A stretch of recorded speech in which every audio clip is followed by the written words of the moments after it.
پاکستان وایي د نجونو د زده کړو په اړه غونډې ته یې طالبان هم بللي دي. سلام، وخت مو په خیر. ټاکل شوې سبا او بل سبا اسلام آباد د اسلامي همکاریو سازمان په چوکاټ کې د 150 بهرنیو استازو کوربه وي او دوی به په افغانستان کې د نجونو زده کړو پر موضوع بحثونه، نظرونه او خپل تصمیمونه ونیسي.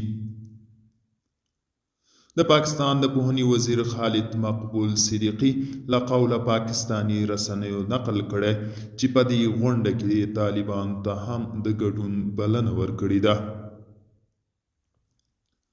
هیله مند یو چې د طالبانو استازي پکې ګډون وکړي. په اسلام کې د ښځو زده کړو محدودولو لپاره هیڅ توجیه نشته. طالبانو تر اوسه د پاکستان د بلنې او د دغو ادعاو په اړه څه نه دي ویلي. دوستانو، دا و د نن ورځې چمتو کلی خبر. تر بیا هم په الله سپارم.